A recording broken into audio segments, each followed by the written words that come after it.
दोस्तों, क्या सच में सोने का बुलबुला फूटने वाला है? क्या डोनाल्ड ट्रंप के फैसले ने गोल्ड मार्केट को हिला दिया है? क्या अब सेफ हेवन नहीं रहा है सोना? और सबसे बड़ा सवाल, जो लोग अभी सोना खरीद रहे हैं, क्या वो भारी नुकसान की तरफ बढ़ रहे हैं? अब समझिए पूरी कहानी। दोस्तों, इंटरनेशनल बाजार में सोने की कीमतों में आई हालिया गिरावट ने निवेशकों, ट्रेडर्स और आम लोगों के बीच हलचल मचा दी, क्योंकि जिस सोने को सालों से सबसे सुरक्षित निवेश यानी सेफ हेवन माना जाता था, वही अचानक दबाव में नजर आ रहा है। और इस गिरावट के पीछे सबसे बड़ा ट्रिगर बना है अमेरिका की राजनीति और खास तौर पर डोनाल्ड ट्रंप का हालिया रुख, जहां उन्होंने ईरान के खिलाफ सैन्य कार्रवाई को टालने के संकेत दिए और कूटनीतिक रास्ता अपनाने की बात कही। इस एक बयान ने ग्लोबल मार्केट के सेंटीमेंट को पूरी तरह बदल दिया, क्योंकि जब भी दुनिया में युद्ध, तनाव या अनिश्चितता बढ़ती है तो निवेशक अपने पैसे को जोखिम भरे एसेट जैसे शेयर बाजार से निकालकर सोने में डालते हैं। लेकिन जैसे ही युद्ध का खतरा कम होता है, वही पैसा तेजी से वापस निकलने लगता है।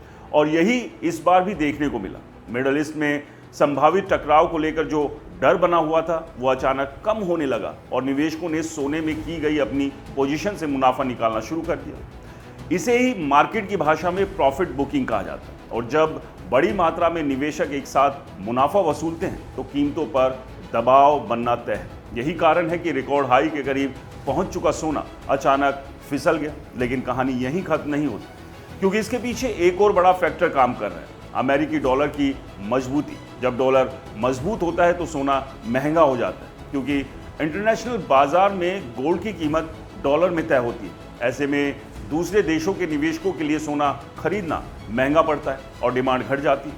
हाल के दिनों में अमेरिकी अर्थव्यवस्था को लेकर जो पॉजिटिव संकेत मिले हैं, जैसे मजबूत जॉब डेटा, बेहतर ग्रोथ आउटलुक और स्थिर ब्याज दर की उम्मीद, इन सब ने डॉलर को मजबूत किया और इसका सीधा असर सोने पर पड़ा है। इसके अलावा एक मनोवैज्ञानिक फैक्टर भी यहाँ पर काम करता है। दोस्तों, जब मार्केट में धारणा बन जाती है कि अब खतरा टल रहा है, तो निवेशक जोखिम लेने के लिए तैयार हो जाते हैं और शेयर बाजार जैसे एसेट्स की तरफ लौटने लगते हैं, जिससे सोने की मांग और कम हो जाती है। लेकिन ध्यान देने वाली बात यह है कि ये गिरावट स्थायी है या अस्थायी। दोस्तों, इस पर अभी भी बहस जारी है, क्योंकि भू राजनीतिक स्थिति पूरी तरह स्थिर नहीं हुई। ईरान, इजराइल और अमेरिका के बीच तनाव भले ही फिलहाल कुछ कम होता दिख रहा हो, लेकिन ये कब फिर से भड़क जाए, इसका अंदाजा लगाना मुश्किल है। और यही कारण है कि कई एक्सपर्ट्स अभी भी सोने को पूरी तरह कमजोर नहीं मान रहे। उनका कहना है कि ये गिरावट एक हेल्दी करेक्शन हो सकती है,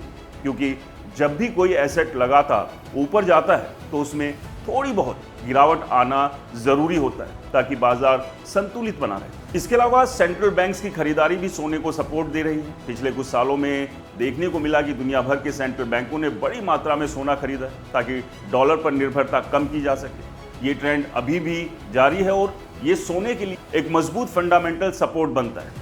अब अगर भारत के नज़रिए से देखें तो यहाँ की स्थिति थोड़ी अलग है, क्योंकि भारत में सोना सिर्फ इन्वेस्टमेंट नहीं, बल्कि भावनाओं और परंपराओं से भी जुड़ा हुआ है। शादी ब्याह और त्योहारों में इसकी मांग हमेशा बनी रहती है। लेकिन फिर भी इंटरनेशनल कीमतों का असर यहाँ भी देखने को मिलता है। अगर ग्लोबल मार्केट में गिरावट आती है तो घरेलू बाजार में भी कीमतें नरम पड़ती हैं।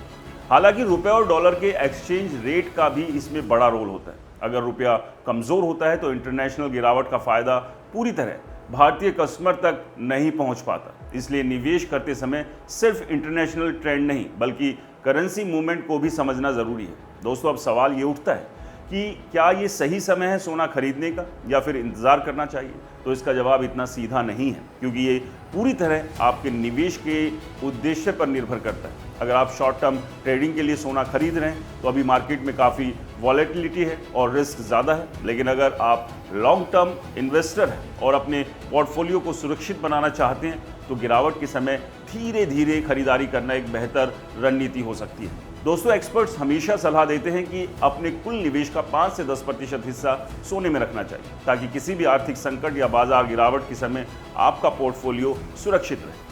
अंत में यही कहा जा सकता है कि डोनाल्ड ट्रंप के एक बयान ने भले ही फिलहाल सोने की कीमतों को नीचे ला दिया हो, लेकिन ये कहानी इतनी सरल नहीं, क्योंकि लगातार सोने में उतार और चढ़ाव देखने को मिल रहा है। और इसके साथ ही ग्लोबल मार्केट के कई फैक्टर्स पर निर्भर करता है कि एक छोटी सी खबर भी बड़े बदलाव का कारण बन सकती है। इसलिए निवेश करने से पहले पूरी जानकारी लेना और जल्दबाजी में फैसला ना लेना ही समझदारी है, क्योंकि आज जो गिरावट दिख रही है वही कल एक बड़े उछाल की शुरुआत भी हो सकती है। तो दोस्तों आपको क्या लगता है आने वाला समय सोने के लिए कैसा रहेगा? हमें कमेंट्स का ज़रूर बताएं। वीडियो पसंद आया तो इसे लाइक करें, शेयर करें, हमारे चैनल को सब्सक्राइब और फॉलो करना बिल्कुल ना भूलें।